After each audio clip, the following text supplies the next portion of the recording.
12 jornalistas morrem desde o início do conflito em Gaza. O Comitê para a Proteção dos Jornalistas, o CPJ, denunciou a morte de pelo menos 12 jornalistas, mais 2 desaparecidos e 8 feridos desde o início do conflito entre o Hamas e as Forças Armadas Israelitas, em 7 de outubro.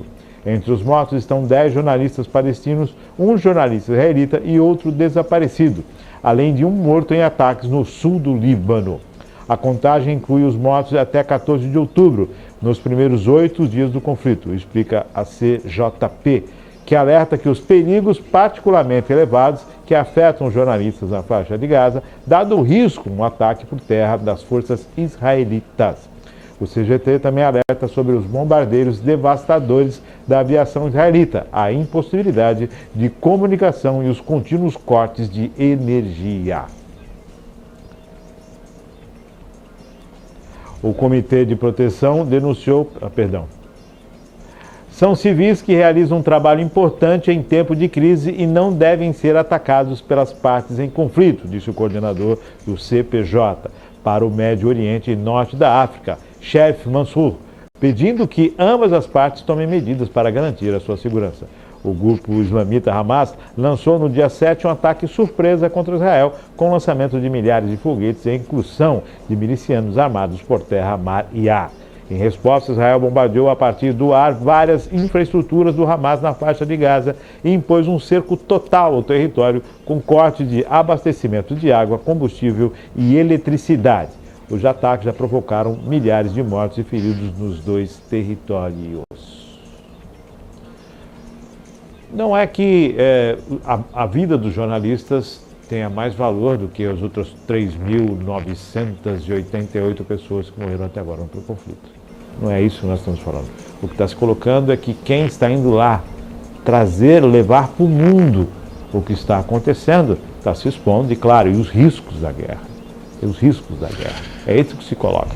Porque, na verdade, as imagens que nos chegam, como bem diz o Reginaldo, por enviados, por correspondentes, pela possibilidade de muitas pessoas estarem ali fotografando, filmando, encaminhando, mas o olhar técnico, o olhar para realmente perceber e a forma de se relatar o que é devido, é necessário o profissional.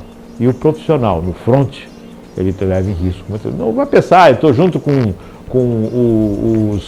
o pessoal de frente lá, com soldados. Não é isso. Você vai ficar numa retaguarda Marte ali. Só que o jornalista em si, ele não vai se permitir ficar somente naquela área confortável. Ele vai querer observar o conflito muito mais de perto. Sim. A realidade do conflito, né? E essa situação geralmente leva a riscos, é claro. Você tem riscos. E esses riscos acabam aí levando a própria vida. E aí o que chama a atenção, né, que eu acho que esse deve ser o ponto de reflexão, são profissionais que, na verdade, já têm acordos internacionais em que eles devem ser preservados o tanto quanto possível. Eles sabem, né, um jornalista, principalmente que tem esse perfil de cobrir conflitos, ele sabe do risco que ele assume ao ir para aquela região, não é? Mas existem acordos internacionais, justamente que é necessário ter esse olhar técnico, esse olhar criterioso sobre a situação que se estabelece diante de um conflito entre dois lados. O que talvez impressione a gente são 12 mortos em 8 dias, porque na verdade a notícia saiu hoje, mas dia 14 foi o... Não é? Tem atualização até de mais 3 dias aí. Né? Entendeu? Então, quer dizer, aí são 12, ou seja, a média está muito alta. Isso demonstra a grande instabilidade social que está nesse conflito ainda, não é? Imensa. E aí você fala, são 4.000 mortos, não é? Em uma semana. Então, quer dizer, a instabilidade realmente está muito grande. A gente sabe que a grande maioria das vítimas desse conflito tem sido as pessoas mais frágeis. A gente volta a falar, crianças e idosos.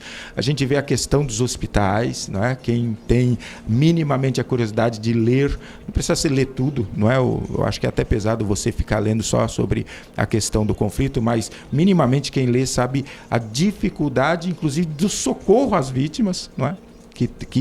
Principalmente na faixa de Gaza, não é? Do lado da faixa de Gaza, e aí a gente tem que entender que ali são seres humanos, né? que estão refém totalmente, né, irrestritamente refém de um conflito que está extremamente instável, não é? Instável. O Hamas de um lado, Hezbollah do outro, Israel de outro, e as pessoas, mais de 1 milhão, né, fugindo da faixa de Gaza, e você imagina, você está sendo bombardeado sem ter feito nada, né? Porque, na verdade, você é utilizado como massa de manobra também por um grupo. E aí aí quando vê essa notícia, né, 12 jornalistas mortos, talvez também é outro ponto que a gente tem que começar a refletir, a sociedade, as pessoas, né, da importância do trabalho desses profissionais, não é? De trazer a notícia da forma mais real possível, não é?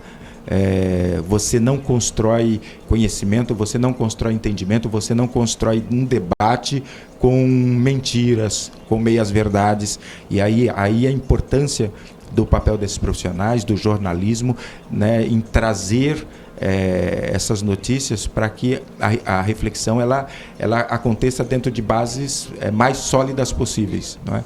Então é a solidariedade mesmo, a área do jornalismo, que traz informação, e a solidariedade a essa profissão, né, que diante de tantas fake news eles acabam sendo atacados de maneira covarde às vezes, né, de maneira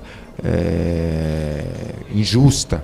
E aqui vai a nossa solidariedade e repúdio, né, a essa forma que são tratados jornalistas, e o reconhecimento desse trabalho e as informações da Reuters, né, que é uma das grandes agências mundiais, e os seus profissionais que realmente vão além do natural para trazer as informações e as fotos, para que o mundo conheça as realidades. Então, parabéns aí para todos os profissionais da agência Reuters.